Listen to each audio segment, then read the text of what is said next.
Lukas pasal 18. Maka datanglah orang-orang membawa anak-anaknya yang kecil kepada Yesus, supaya ia menjamah mereka. Melihat itu, murid-muridnya memarahi orang-orang itu. Tetapi Yesus memanggil mereka dan berkata, "Biarkanlah anak-anak itu datang kepadaku, dan jangan kamu menghalang-halangi mereka. Sebab orang-orang yang seperti itulah yang empunya kerajaan Allah. Aku berkata kepadamu, sesungguhnya barang siapa tidak menyambut kerajaan Allah seperti seorang anak kecil, ia tidak akan masuk ke dalamnya." Di masa pandemi ini, saya belajar 3 hal dari anak-anak saya. Yang pertama, soal gembira. Mereka berdua, anak-anak saya, Nayana dan Narendra, senantiasa bisa melihat hal yang menyenangkan dalam permainan-permainan dan aktivitas yang mereka kerjakan. Mereka bisa melihat hal yang membuat mereka tertawa-tawa, bahkan dalam situasi yang mungkin tidak ideal yang mereka sedang hadapi. Kegembiraan, antusiasme, spontanitas, itu menjadi hal yang menarik, apalagi di tengah situasi yang gloomy saat ini. Di tengah pandemi yang membuat banyak orang dewasa murung, kita kehilangan banyak saudara, kenalan, kerabat, kabar duka datang silih berganti. Di masa itu saya sungguh belajar dari anak-anak saya tentang bagaimana tetap memunculkan kegembiraan, memunculkan hal yang positif, memunculkan pikiran yang penuh dengan sukacita di tengah situasi yang tidak baik-baik saja. Kegembiraan menjadi bagian yang begitu kuat dalam diri anak-anak. Mereka dapat melihat sisi-sisi yang membuat mereka bisa tertawa dan menyenangkan, bahkan dalam, kalau kita bisa sebut, tragedi sekalipun. Maka pelajaran untuk kita, ketika kita diajak belajar oleh Yesus untuk melihat Lukas 18 ini, orang yang tidak menghadap Allah seperti seorang anak tidak akan menjadi anggota umat Allah. Dikatakan di situ bahwa menarik ketika kita belajar, oh anak-anak itu seperti apa ya? Seperti bagaimana menyambut Allah seperti seorang anak. Yang pertama tadi kita belajar tentang kegembiraan. Bukan berarti kegembiraan itu tanpa tangis, bukan.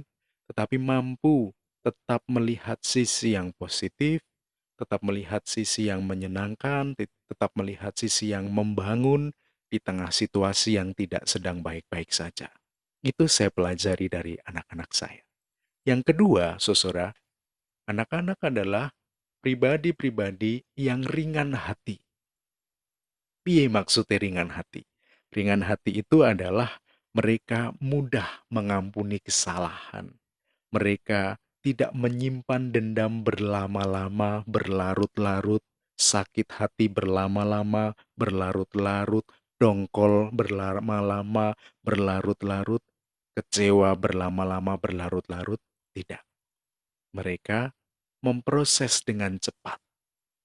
Apa yang membuat sedih, apa yang membuat kecewa, apa yang membuat menangis, dan lalu kemudian dengan sukacita kembali menatap kehidupan.